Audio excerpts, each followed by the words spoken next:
Morning, everybody. Good morning, Rabbi. This week's Parsha talks about the 42 stops that the Jewish people made throughout their journeys in the wilderness on their way out of Egypt till finally they got to the land of Israel.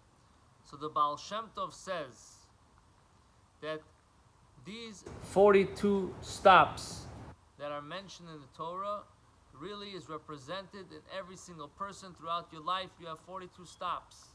You have 42 places you get to. First stop is you enter this world. When we are born, that's the first stop. We go out of Egypt, go out of confinement, out of being stuck, and we're born. And then through life, different times that a person has a tremendous momentum of something that happens. So that time is another stop. There's a challenge you're going through. You're going through that challenge until you finish it. That's a complete stop. So in the Torah, there are different places. And one place is Kivros HaTaiva. This was a place where the Jewish people said, oh, what's going on? The manna. We're not interested in the manna. We want the good fatty meats that we used to have in Egypt. We don't want to, just have this manna stuff that doesn't look like anything, doesn't taste like anything, it tastes like everything. It wasn't. They wanted the real thing. They didn't want the par of hot dogs. They wanted the real hot dogs. So what happened was they got what they asked for, but a lot of people also passed away at that time because they were out of line. So in these stops, there are times that we have to control our desires. We have to control what our wills and wants may not be the right thing, and we have to bury it. Just like over there, those people got buried.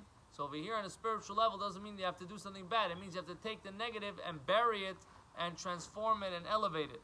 But the possibility is that throughout the 42 stops that we're making in life, we don't have to do something wrong. But if we do something wrong, we have to continue that from that stop and on, we should only do it on a positive note. So this is something that the Baal Shem Tov expresses, that we have this opportunity to choose life. We have these 42 stops, every one of us. You're going to have those stops in your life, those junction points that you have to either go right or go left. And what are you going to do? But you have the choice. We all have the choice of to choose life, to make the right decision, to dedicate ourselves and to elevate ourselves and to bring ourselves, that we shouldn't be stuck in that place, but we should actually be able to go to the next place. Sometimes you go right, you stop off at a rest area. You can stop off there for 5 minutes. But then you have the kratzers. They're there for 3 hours, for 3 days. They didn't know how to get out. They don't know where the exit is to get back onto the highway. So this is what the Baal Shem Tov is telling us, that when you have these challenges, understand that this is part of your journey. This is part of your process, part of your life journey where you have to get to. Choose life, and eventually you will get to the promised land, to the place that every single one of us, we have to get to our destiny, our goal, together with Mashiach Tzidkenu. Amen.